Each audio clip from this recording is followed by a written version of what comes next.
Hello, hello. Okay. Hello. Great.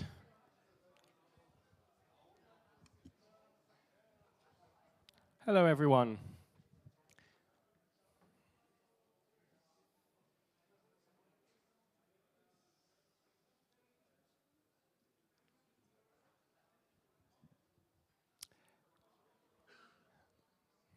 Great.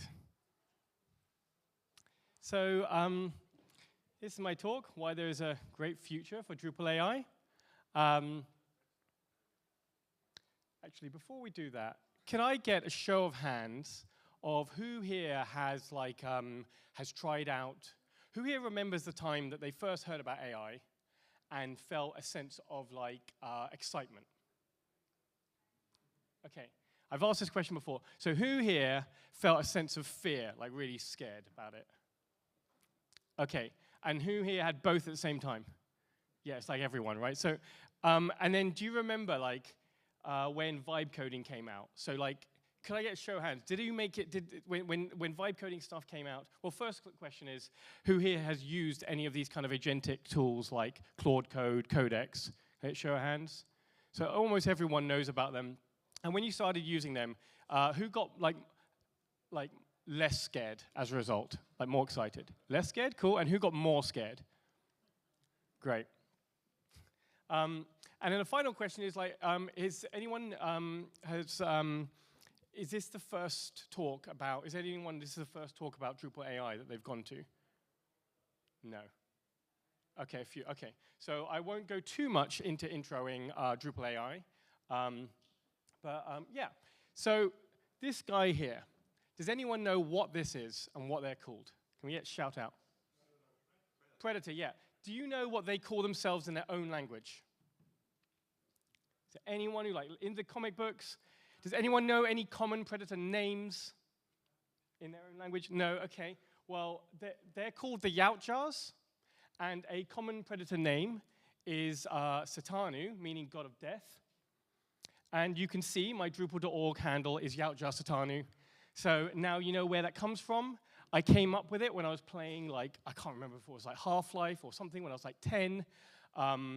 Someone told me, when I told them this story, that must have been kind of cool when you were 15 and a teenager. And no, at 15, it was already lame. And now that is my work handle, because that's what I've been doing forever. So Yautjar Satanu is who I am on Drupal.org. I'm Jamie. I'm a co-founder of a tech agency called Freely Give. And yeah, we've been focusing on native Drupal CRM and business applications. But I've recently become obsessed with AI. It's been a while now. And yeah, I'm a maintainer of the Drupal AI module. I'm not a programmer myself, but definitely a vibe coder.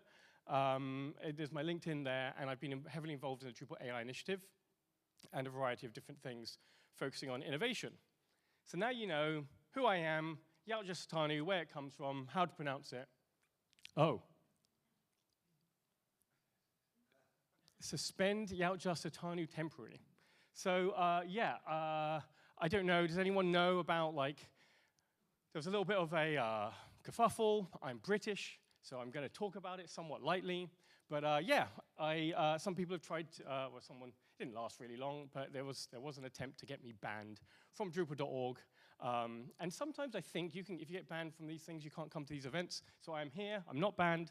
And I'm going to talk a little bit about this today and about what happened behind it, because it all started with an attempt to ban all LLM contributions to Drupal core. And the reasons were very extreme.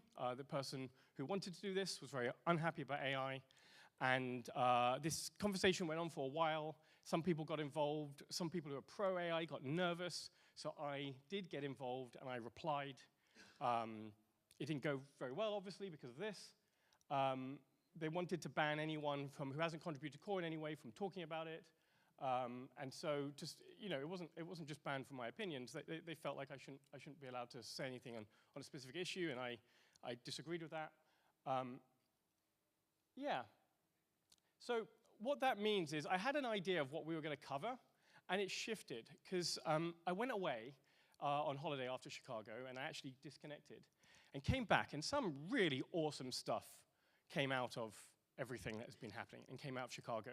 So I'm going to slightly shift and talk a bit about, and go a little bit, I would say less diplomatic. It's still a little bit diplomatic, but a little bit more clear on, I suppose, a position on all of this, and how we can actually get there. So I'm going to talk a bit about agentic coding and what it is. So for people familiar with it, some of it will be a bit of an intro. I'll talk about AI best practices, this new initiative module that has been made in the community, and then a sort of a vision for Drupal core. It's not really Drupal core, I'll come on to that, and its intersection with AI. So I was going to talk about how do we maintain our edge and why Drupal AI, why I still believe there's a future. And I talked about that at DrupalCon, so you can see what I've said there. And if we have time, I'll go into it, because there's some really cool stuff with FlowDrop UI for AI agents, making it easier to build agents. The AI collections module has like 30 or 40 different Drupal agents that could go into Drupal CMS, where we're really in a place where inside the Drupal experience for marketeers, we can have it so Drupal's controlling everything. But as this is dev days, we're going to go a bit more into the dev stuff. And so first, what I talked about was this concept of like medium-term things that will maintain our edge. And I mentioned how agentic coding really took off. Like, I reckon that the time that agentic coding, vibe coding stuff really took off was really as recent as like December 2025. Like before December 2025, it was okay. I would use it for things. You'd get sometimes everything's going great, and sometimes a very minor CSS fix would take like 3 days of looping and all this kind of stuff. But around about December was when I think everything really took off. I've seen some people talk about it, and I think it's February. But actually, relatively recently, it is the case that we've been doing this for a while, but only really in the last few months has it really hit that apex. I thought it was around the time that Google's anti-gravity came out, but it wasn't because of that. It was all of the models. Claude Code and Opus was pretty good, but it was very, very expensive. So you didn't have very much, you couldn't really use it much. But around about this time, the Opus stuff became affordable with a subscription. ChatGPT 5 came out before this, and it was pretty terrible. But then 5.2, 1, 2, etc. improved it. And I think most people now think 5.3 and 4, and probably 5.5 that's coming out soon. Most people seem to think that actually it's just better than Claude now. Like OpenAI has really caught up. And I think there was this moment where everything changed. And another thing I think was really powerful was skills. I've been not that keen on MCP in the past. I think there's a really great future for it. But skills were really cool. They solved a lot of problems. And so when I've been vibe coding, I've been using this one here from Matt Grasmick in the community, and he's made this Drupal Claude skills, and that's where I usually start. And what a skill is the naming of these things are so new. Everything's very rough. But a skill is basically like, it's sort of like a prompt. But let's say you want to do something like front-end design. It's a well-written prompt that somebody else has done, put effort into, that AI can kind of, take on. So whereas with our Drupal AI agents, a particular agent, let's say the content type agent, would just do content types. If you ask it to do something, it can create content types. We then made the assistant that would call that agent when it needed to. When you gave it tools, it could do all of those things. But what we found with tools, with MCP tools, with these system prompts, with these agents, is that they would get this context window, the information you send to it would get really, really flooded with lots of useless things for the task at hand. And what skills are really good at is it always knows the skills that it can use, and it doesn't always call them, but when it does, it sort of loads in everything that's written in something called a skill.md file into its memory, and it has that.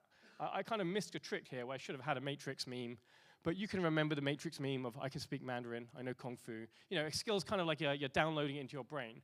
And then what it does is every single time it clears its context, it forgets all of those things, but it will bring them back again. And this has actually really hit something where we can finally start sharing skills. It's actually useful to use somebody else's.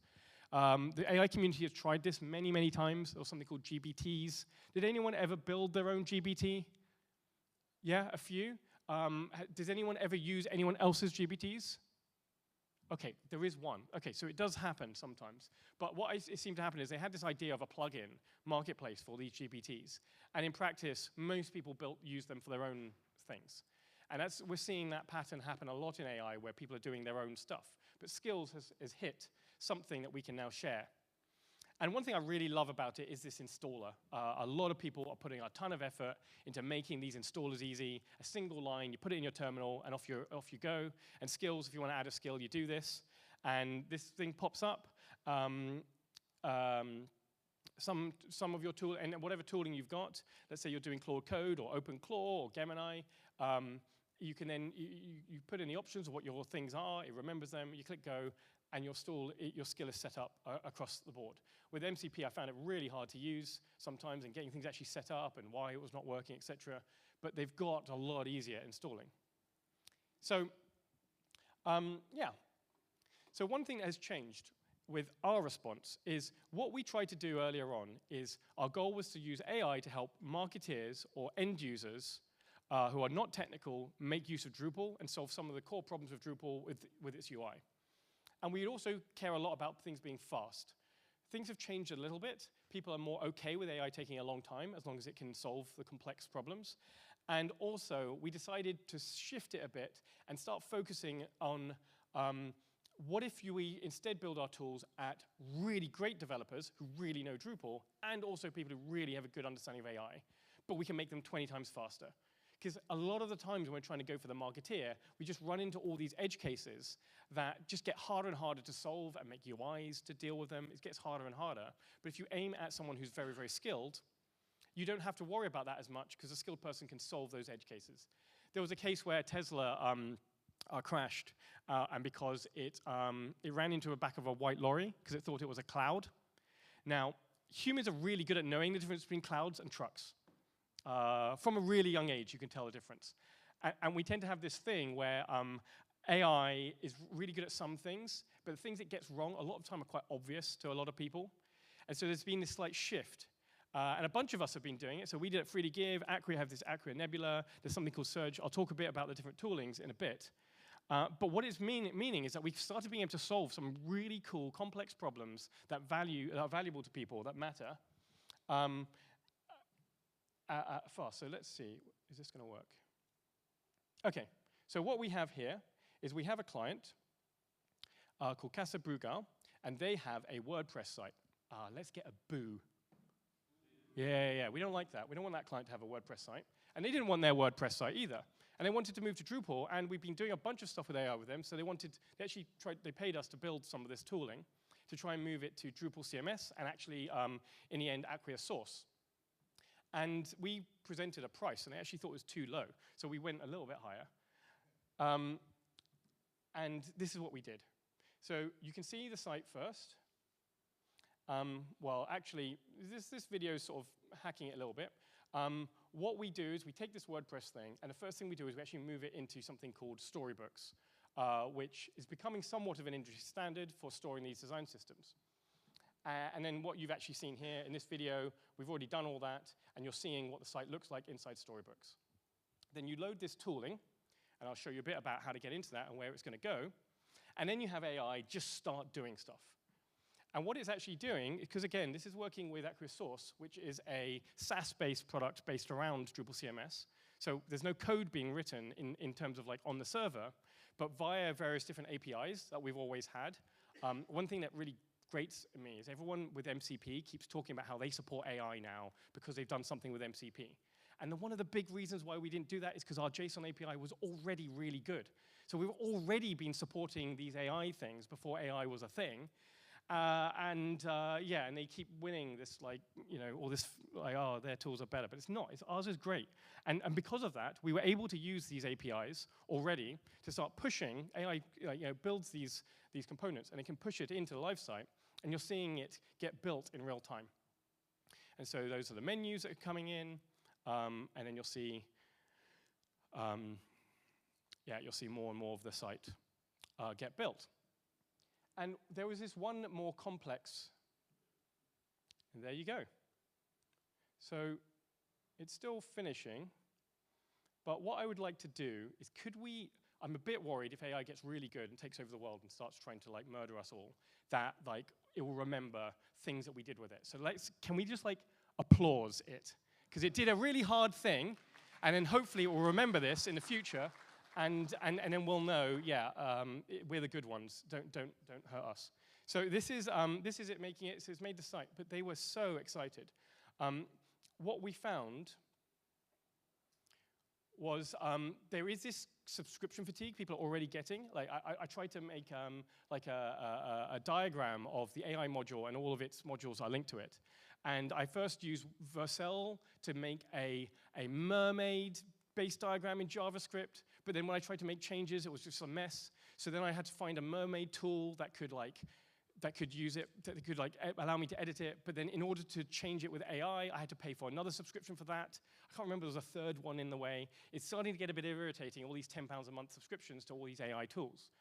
We're seeing that a lot, where the people I know, like talking from the private equity world, they're just getting pitched all of their new AI tooling thing for this subscription that they think is going to be the next big thing that will make them billionaires, and then Claude will come along, or OpenAI will release something that just kills them all off.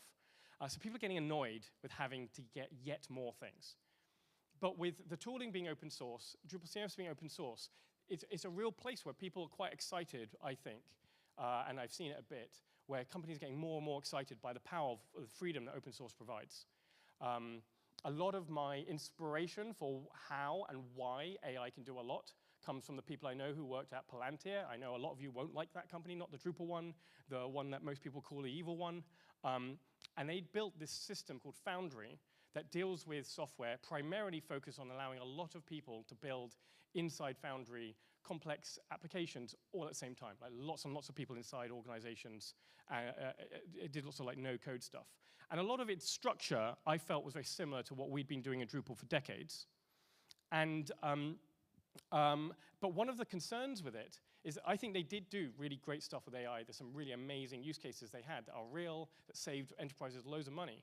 But one problem is if AI gets as good as it is and a company comes along and makes you like, I don't know, 20 times more productive, they're going to charge you for that. And if it's proprietary, they're going to charge you quite a lot. And Palantir's growth has been insane, which is good for them, sort of, but it also means they have to maintain that. So their revenue growth has to go up and up and up, so they want that money from you. So if you work with a proprietary company like Palantir, with a proprietary company, those organizations, if you're good, it's actually scary for them because they're going to be reliant on you, and you can just take all of that productivity gains on yourself. And so I think a lot of companies would pay more if they feel a sense of ownership and freedom. And so with Acquia Source, although it is a proprietary system and it does have a subscription fee, because it's built on Drupal CMS, you had that freedom, and the AI tooling, you had that freedom. And we built this thing for them, and it's now live. And they said this line, which was, I thought was so exciting. For UAT, they kept saying, this is the most excited I've been for UAT ever. Even when they saw the tooling working, they had a principle of no microsites across the organization because the governance was too irritating. And they immediately ordered another 4 or 5. And they're just doing more and more, bringing more stuff into Drupal, etc. And they said this thing of, this feels like a huge step change versus what we have currently. Even just the actual editor way of working and how clean and simple that looks, but also the interactivity.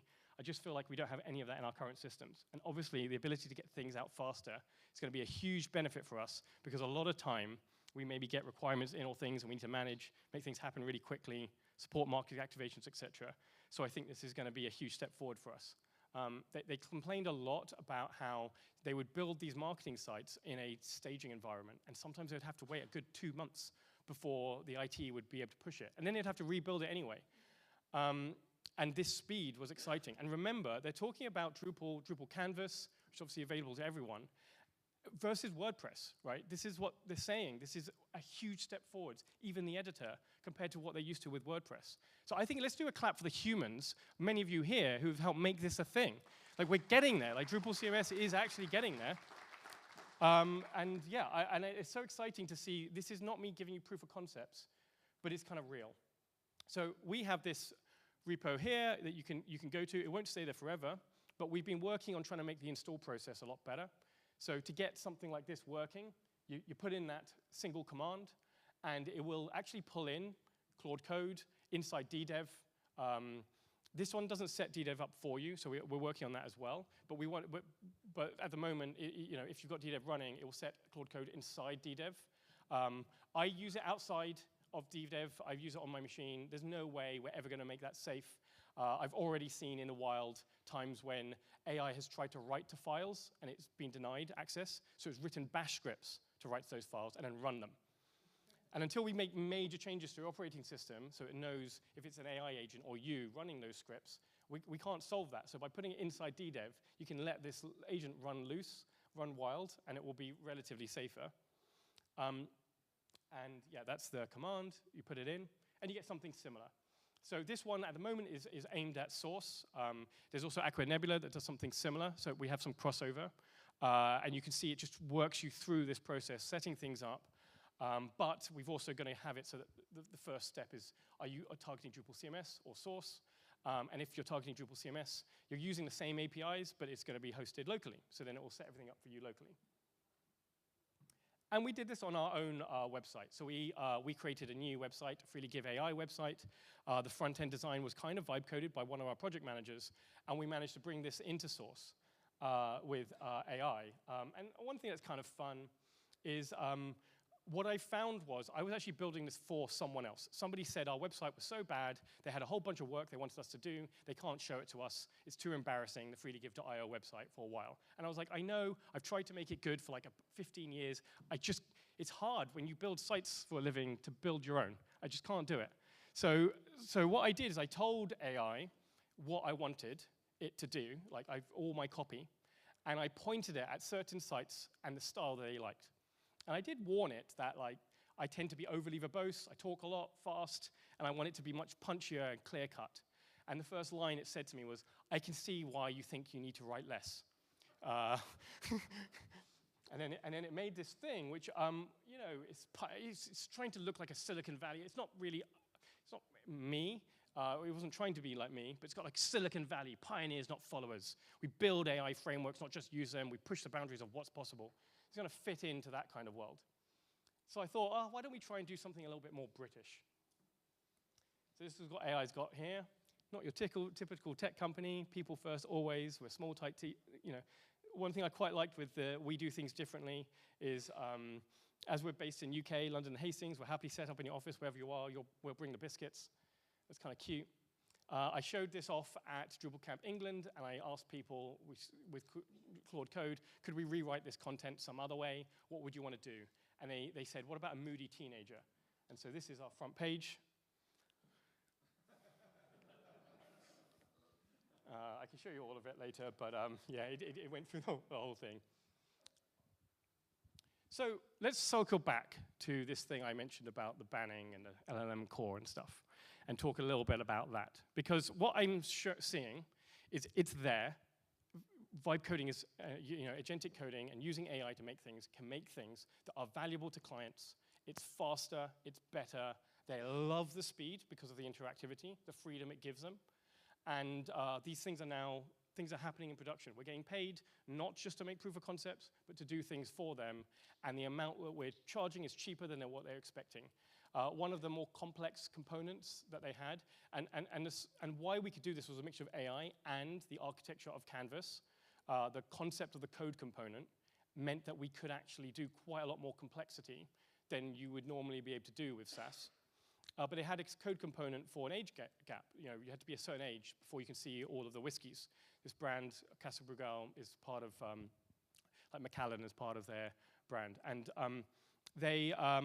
and we could build this, and we showed it to them. And we, again, in source, it's like a real site they could share. Within 5 minutes, it made it. It took about an hour to go through everything, all the back and forth, the slight changes, fixing things. But they were like, this would have normally cost about $5K and taken 4 weeks. 4 weeks of elapsed time because there's a lot back and forth. So that speed of it going from a month to hours was very exciting. So we know it's there. So let's go back to this thing of LLMs in core. Using AI to actually write code there. And you might not be shocked to know about me, but I'm someone who somewhat likes arguing a bit.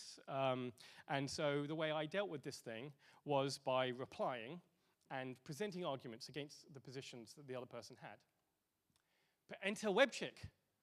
There we go. Does everyone remember Angie Byron? Yeah, right. So she came along to Chicago.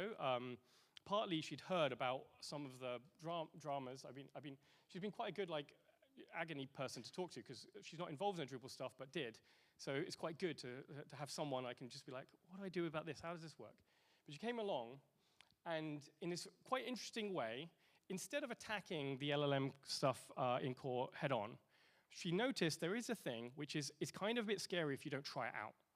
And it's not that easy to get into it. Like you start doing Claude code, and then something suddenly breaks, and it's all terrible, or it writes terrible code, or does this thing really badly. And there's all of these skills that exist, and how do I know which one to do and where to go? So her idea was this Drupal AI Learners Club and this AI Best Practices module. And it's become this hub of all of this agentic coding that we're doing. It's become a hub where a lot of people have come along and given up on their approaches, because like I said, freely give, we've got our own, this person's got their own, they've got their own, and we're starting to build it all together. So, yeah, fastest things on Earth, cheetah, airplane, speed of light, people becoming experts in AI. Really was the case. It's another reason why it's so hard to learn anything, because there's just so many quote-unquote experts. But you can't really be an expert because it's only been around for a couple of years. And none of the people who were academics studying this for a living really predicted the rise of the transformer model. A lot of them thought it wasn't going to do what it could do.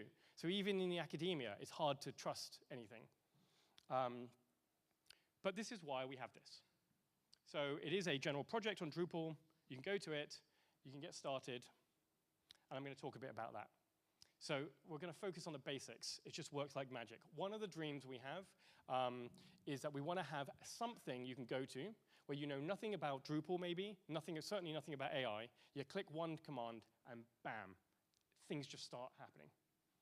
Something that is incredibly opinionated. I'm excited by this because the classic thing in Drupal, and this is something that we butt heads about in the AI module, but every single time we do anything, it's like, well, what about this edge case? What about this edge case? What about everything in Drupal that we built can support anything you could ever think, but it makes it hard to do any one of those things. It's been a classic thing that we've had, which we tried to solve with Drupal CMS. But here, again, we're kind of doing something analogous to what Drupal CMS is. So what are our goals? We want the easy-to-use installer that sets everything up, not just the skills, but sets up Claude Code itself. There's some tooling that we've got for doing accessibility checks, stuff to do with allowing AI to check its website and use Playwright or Chrome to view things. We want to try and find a base platform we can share from. So how is it that we could actually use other people's skills? It's a bit scary to use somebody else's, so everyone likes building their own. And you just kind of get vibes. So we're trying to solve that and bring everything together. I won't go into loads of detail about all the different things that you need to think about when doing vibe coding, but there's a lot. There's providers. I think the word harness is starting to be used for all the different, using Claude Code, Gemini, CLI, this one, that one, that one. We've got the agents MD file and different opinions about how to make use of that, what its purpose is. We've got MCP tools, we've got resources, we've got skills, we've got plugins, there's so many things to deal with here. And then you can go really advanced. Some of these things are pretty cool. We've got stuff to do with unit testing, a Drupal.org CLI tool, there's a module finder. There's a lot of things that we'd want to do that are quite advanced. So the goal is to bring it together in an easy installer. So if you go to the README of that general project, you will find this is currently in the install process. We're going to have it better and better, but we're still moving in that thing of you can just have a project that already exists and get going. And then there's all of these different people who are working on different things. So there was Surge, there's Acquia Nebula, there's our stuff. And what has been exciting is I took a break after Chicago, went away, came back, and there's so much energy in the issue queues for this AI best practices. And all the people doing it have mostly sunsetted theirs in order to start collaborating around one. So why can we work together? Well, this to me is one of the things that jumped out to me. And George, who pioneered this, is here. You want to? Here we go. Wave. This was for me. It was when it clicked of this is going to be awesome. And we had a framework for writing these evaluations, and this is using AI to do them. So let's say we have a skill that's helping set up tests, Angie did this really great, like almost interview with Adam from the Drupal CMS team about the strategy for writing tests and why and what's good and what flakiness means and how it works. Because the documentation on it is a little bit difficult. It's a little bit of a sort of a dark art, writing good tests and a test strategy, and it's very, very important with AI. And so we started condensing this into a skill and figuring out like what are the things it does right or wrong. And this is an evaluation. There's a bunch of them. I don't really understand this. Hopefully you do. But you do a prompt, and then this is what the expected output, and we get AI to go and check, did that work? And what we can do is we can then start doing A/B testing. So we had a bunch of different evals, and we can show what happens if you just do this with Claude Code without the skill, and what happens if you use the skill and then do that. And we can see this particular one, skeleton with attribute, 100% of the time it worked with the skill, and 0% without Claude. And what this starts meaning is we can build up a list of the things that Claude Code will regularly get wrong in Drupal, store these in evals, which is essentially like documentation. And when somebody wants to improve those things and they submit a PR, they can show the evals and prove this is actually good, this works. And so I'm hoping as we build up this and we build up the data, rather than writing your own thing again and again and again, well, you're going to be like, well, we can run the same evals with whatever set of skills you've written yourself and compare the two and see what works best. And we can also move this into a comparison of models. And so I think this is going to be really powerful when we get to the thing that we're all wanting is to be able to have the freedom of using our own locally hosted open source models, even for coding.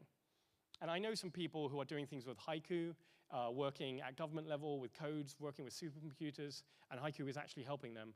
Haiku is not open source, but it is a smaller model, and they are getting better at solving some problems. So then we can start knowing. So yeah, setting normal goals, setting smart goals. What are the smart goals that we're aiming for? I want the evals to be data focused. The skills that you tended to do in the early days is you would get like a book, a Drupal book about like, I don't know, best practices for the structure or config stuff, and you just dump it into a skill and assume this has got loads of cool information in it, so it will make things better. Instead, what we've started doing is focusing on the areas where we know LLMs tend to fail.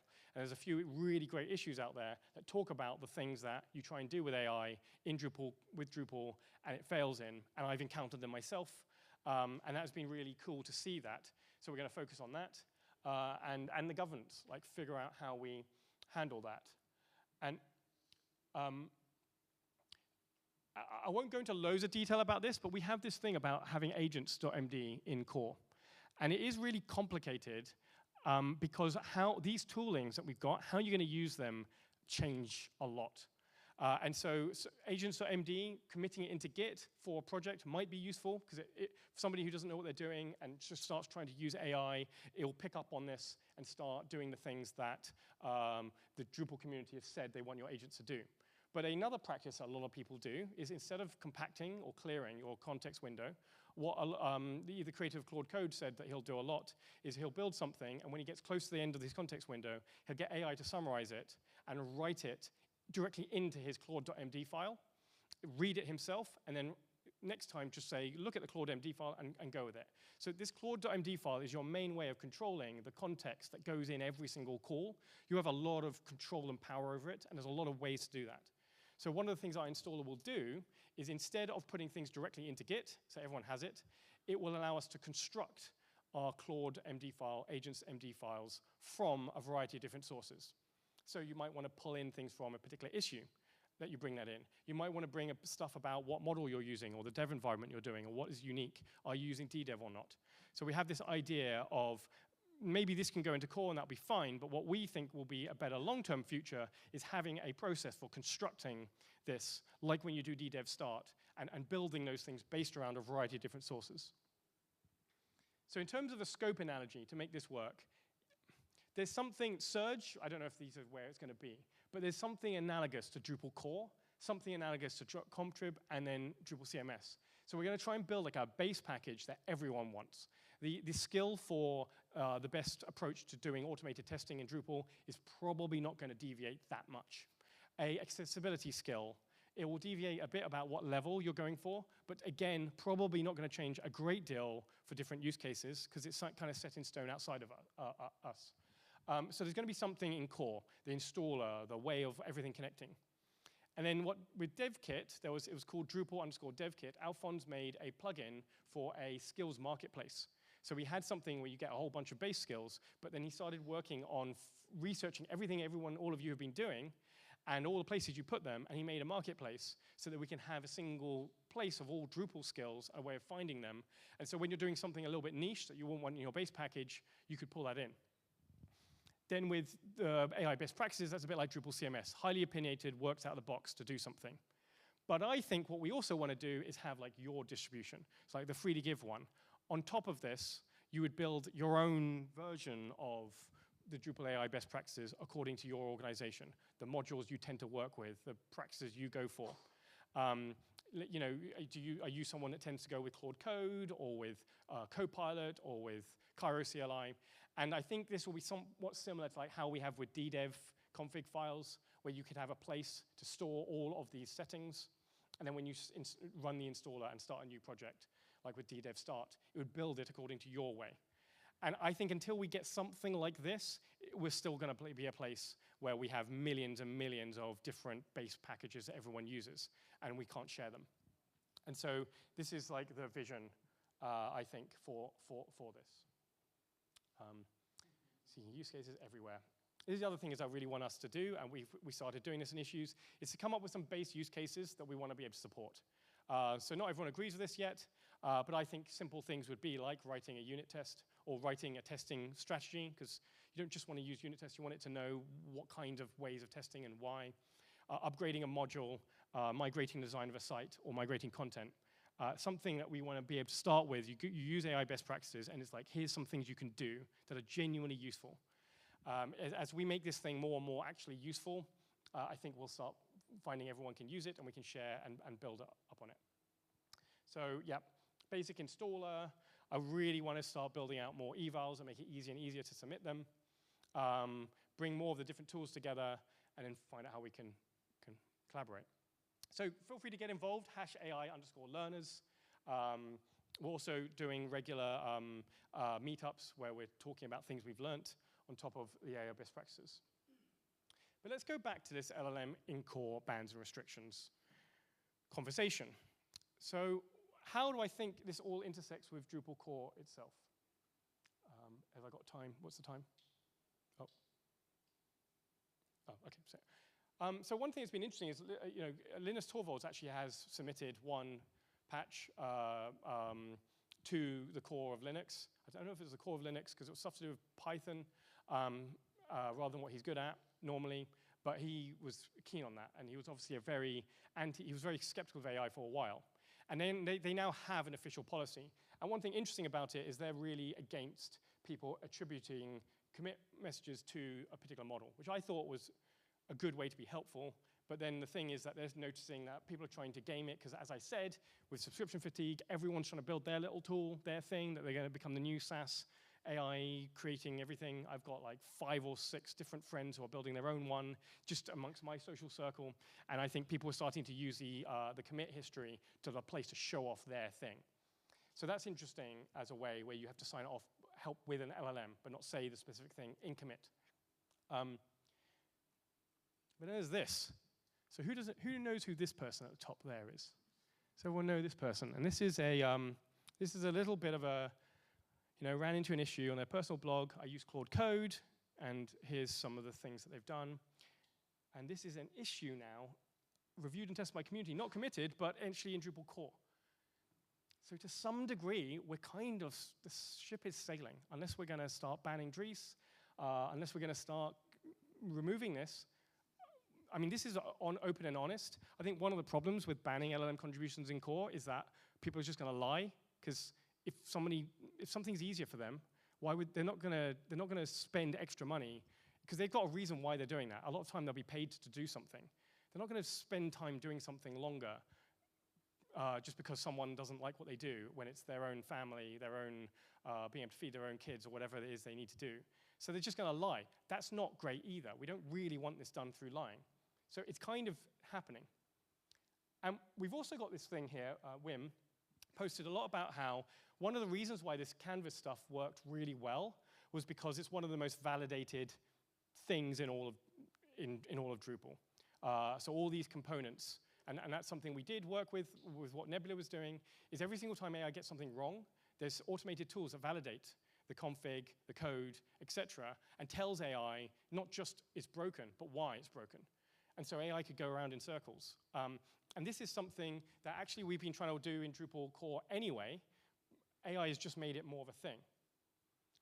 And here's another thing that's sort of come out of this. So Matt Grasmick came up with like an idea of what a Drupal.org front page could look like.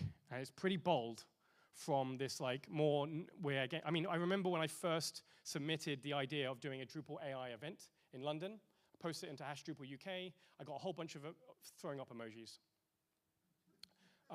Here, this t-shirt came from Drupal Dev Days in Burgos, and we gave a talk about what AI was going to do, and somebody called John Smith opened a new issue on our issue queues titled Bad, with one comment, bad. So this is, if we ever had this as a Drupal.org homepage, this would be a bold change, the best CMS for your agents to use. But it is a real thing, like it's real. The structure we have, the validation that we have, the openness of all of our modules, actually I think is a place that means that we are going to be, or already are, one of the best CMS for your agents to use.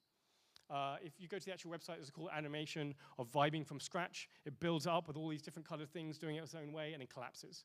But you build on top of Drupal. It can be stable because the building blocks we know work, and we're sharing them. Don't vibe with your own CMS, vibe with ours. And then works with every agent, ships to 22, your agent's RCMS, with, again, this one-line install thing. So we have this, there's this dream emerging. So I wrote something. I originally called it a Drupal core strategy proposal. People don't like it being core. It causes some problems. So I've called it Drupal CMS. But there's something in the core of Drupal that is already very good but could be a lot better. And when I say core, I don't mean literally Drupal core. It's complicated. What is in Drupal core or not? Is all the kind of Merlin CTools stuff, is that core or is that contrib? Well, I mean, it's not close, it's far off being core because everyone kind of used it for a very long time. So I don't mean, when I say core, I don't mean in core. What I mean is there's a mindset. Like a lot of Drupal CMS is focused on marketeers and features that are end user focused. But there's a mindset amongst core devs or people adjacent to it that is about building underlying architectures and structures that can be reused, that have, where basically architecture really matters. It's like the foundations. And I think, I had a way of wording it. I think maybe this needs to change of bring mass collaboration, automation together in real time across everything inside Drupal and production in a manner that's consistent across the ecosystem, safe and usable. That problem I've heard of, like the dev staging live environment, is a thing a lot of people have struggled with. Having lots of people work together on Drupal, inside Drupal, is not that easy relative to how like Git is. And so Dries did write a blog post about a vision for future, like could we do this inside it? And also what I said about Palantir Foundry, that was one of the things they were doing before AI came along, focusing on mass collaboration inside the tooling. If we have that for humans, it will be better for everyone, but also really important for AI agents. So I've kind of written up some ideas here where we focus on mass collaboration in real time, people being able to do more together.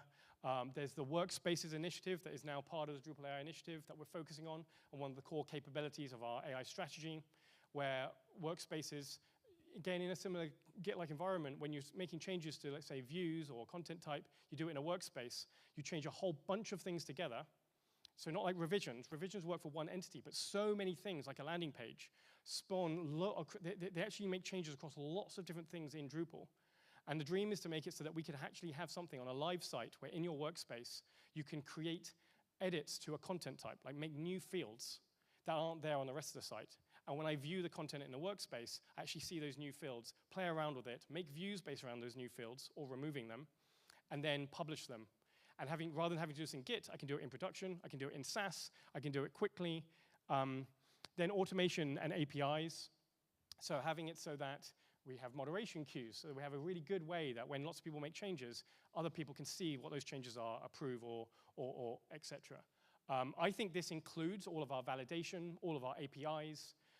The tool module, I think, is going to be very important to everything we do. And one thing it has is structured outputs, which is becoming more and more important. It doesn't seem that important a lot, but actually knowing how a tool or function or something will tell me that it's succeeded and what information it's going to give me before I use it is good for all of us, really good for AI. And again, on production. I think it needs to be consistent across the ecosystem. So when I say core, it's not necessarily it needs to be in Drupal core itself, but I think we need something that everyone can use.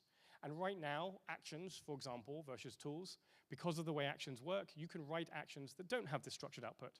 And so we end up with like a place where ECA has its own way of doing actions. MCP was starting to have its own. Drupal had its own way of doing it. We want something that is consistent. We need it to be safe for the enterprise and for everyone. We just need to make sure that like AI is not running wild, that we have checks and balances in place, and it needs to be usable. It's not going to be, it's not aimed at devs. This won't work if the people, the site builders who are supposed to use this find it too complex. So this is an idea I have. We've been gradually showing more and more people about it. Cool. So if I quickly go back to this thing, yeah, I don't know if it's I'm British. A lot of people would ask me if I was okay. This kind of stuff it's very hard, I think, to take anything in England seriously. It's one thing I always notice about Americans with the president. You would hate a president, like, with a massive passion, like the most evil thing in the world, or absolutely love them. I mean, like, see them as like a almost godlike figure. Whereas with like Tony Blair, I just remember everyone talk about him having big ears. That's the main thing that you would say, is just mild mocking, a kind of thing of like, I know you're technically leading, but I don't really, I'm just going to constantly make slightly snide remarks. We're not really people that take stuff that seriously. But there was a lot of people who told me about all of their versions of this same story, of a lot of rudeness that would happen. They would suggest something, and they would just get nastiness aimed at them when they're contributing to core or core-ish related contrib modules. And I think this was normal across the open source community. It was famous, like Linus Torvalds, famous for yelling at people, and everyone loved it. You know, I loved all that drama. But like, when HR says, I'm trying to find a meme about HR. You know, a lot of this HR stuff, like my wife is in HR, and she was telling me about a story where an executive assistant booked a trip for their boss. Their boss, it was economy, and they didn't get any sleep before an important meeting, so they're angry, and they yelled at this person, and then they quit. And then they managed to take them to court and win millions. And I don't think the American HR corporate world is built around altruism and niceness compared to lawyers making a lot of money from this world. But actually, we used to talk about come for the code, stay for the community. There was a feeling of like the Drupal community being a family that was nice, but actually professionalism is not bad. It's actually quite nice. It's like a shield, where if we can interact with each other in a Drupal.org issue queues in the same way that you have to in some corporate places in America, I think we would all do better off. I like the fights. It's not good for me. Me and my business partner, Andrew, had this huge shouting match about status fields and how we're going to store them in Drupal. It's very silly. So I think there's something about it which is a general move, which I think the Drupal community is doing. All the Drupal events seem very fine now, very safe, the drama is not what it used to be. And in the AI initiative especially, we've got like hundreds of devs working together, and there's just no people trying to hurt each other or punch each other or yell. It's just conversations. But I do think that the people who are scared about AI, we need to deal with this in a way that is gentle, even if they're getting very, very angry. And there's this blog post, which unfortunately I didn't get the QR code, 5 Stages of Losing Our Craft, of somebody who helps a lot of business leaders with engineers who are very anti-AI. And whilst it is true to say it's inevitable, it's coming, to some degree they were like, it's not helpful. So, you know, especially because it's true. There's a lot of really good reasons why people are scared about this AI stuff, and I am too. I'm terrified of what it can do. I'm seeing lots of negatives to society.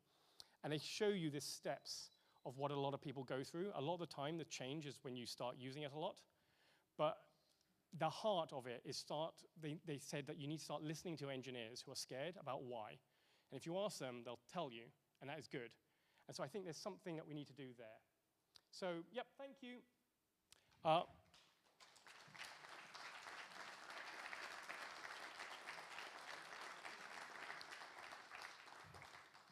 And yeah, feel free to reach out to us, #AI, #AI learners, #AI contrib, it's Drupal.org, yeah. I don't think we have time for questions. Do we have time for any questions? No, but come and speak to me if you have any questions about where this is going.